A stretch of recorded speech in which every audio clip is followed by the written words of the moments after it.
Shalom, friends. I'm Jonathan Feldstein with the Genesis 123 Foundation. I'm midway through a 3-week trip throughout the United States, and I'm almost smack in the middle of the United States in Tulsa, Oklahoma for the first time. And it's really exciting to be here, and I love traveling around America. I love traveling around the world, building bridges between Jews and Christians with Israel, which is the genesis of what the Genesis 123 Foundation does. And here I am for the very first time standing in front of this remarkable sculpture of the Ten Commandments. As I'm standing here driving by, knowing that this is a landmark here, not just in Tulsa, but in the United States, it's so important because it so depicts what we share together as Jews and Christians. This is the foundation of it. Everything that we have together is encapsulated right here behind me. And it's so amazing to do that. As I stand and running from Texas to Missouri to Atlanta to South Carolina and all these other places, meeting with wonderful people like you, I have the privilege of representing Israel. And you know, you're following the news. I know you don't have your hand on the pulse like I do because you don't live there. But it's been a really hard time the last 17 months now.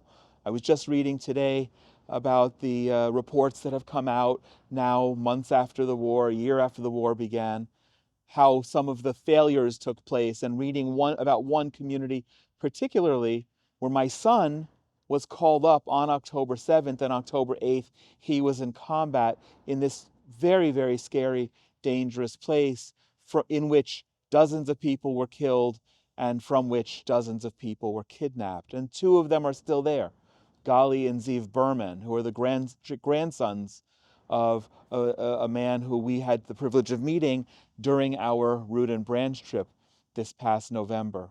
And what I wanted just to do is share real quickly. There's so much that we do, and there's so much that we can do.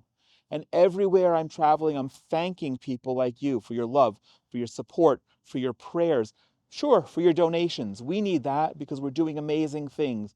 And we always say we're doing the greatest things with the most impact, with the greatest integrity. And that's so important. We're not wasting money. I want you to know, if you're in America, when I travel around, I'm going state by state. I'm looking to see where's the cheapest gas so I can make sure to make sure that I am as judicious as possible with every dollar that you donate to the Genesis 123 Foundation. And we have tremendous ways of engaging.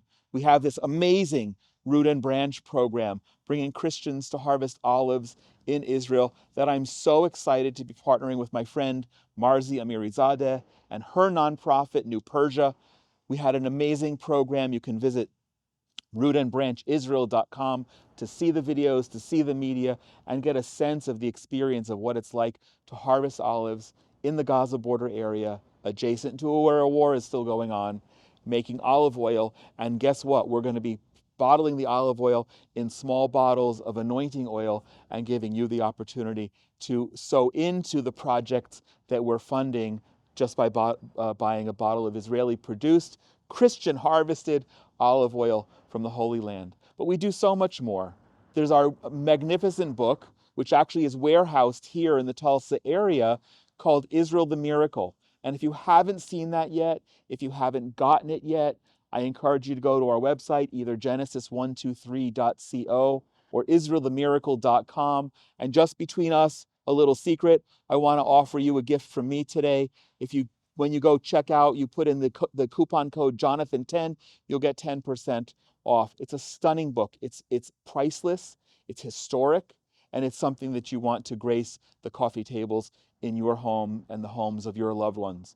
And we have other programs where we're just now planning something, and maybe by the time this video is out, we will have launched it, the Global Day of Prayer for Gaza. Because me as an Israeli Orthodox Jew, we're promoting a program where we are praying for Gaza. We want peace in Gaza. We're promoting the Solution for Peace in Gaza at solutionforpeaceingaza.com. And guess what? That's a partnership with you, with Christians all around the world, joining us to rub shoulders with the Gazans during the reconstruction so that you can share your love of Jesus, your heart, your reverence for the God of Abraham, Isaac, and Jacob, and how you don't want anything bad to happen to us, but you also don't want anything bad to happen to them. And this is bold and it's radical, and it's as radical as anything that's been put out there, but it's especially radical coming from me as an Orthodox Israeli Jew. But we invite you to embrace that and join us. And we're going to be reviving next year, God willing, our Run for Zion program, which is the first Christian program around the Jerusalem Marathon. Unfortunately, because of the war and because COVID, since 2017, we've only been able to run the race only 2 times, but it's been magnificent. And if you're a runner or if you walk 5 or 10 kilometers, I want to invite you to check that out as well. And our global prayer events for Israel, which we've done several of them across the years. And one of the things I especially like about that is that I don't want to be ever the person in the room who's only trying to monetize a relationship with Christian friends. I want true relationships, interactive, meaningful, not transactional. So these global prayer events that we do are the pinnacle of that, because you can't monetize prayer. Prayer is God's currency. Look at that. Prayer is God's currency. And we have to pray together, Jews and Christians together, which in and of itself is so edgy.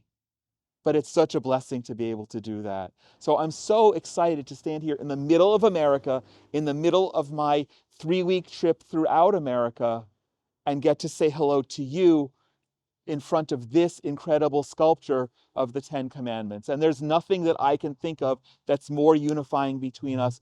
So I invite you to join us. I invite you to be part of what we're doing. And I pray that as you continue to bless Israel, you and your loved ones will continue to be blessed.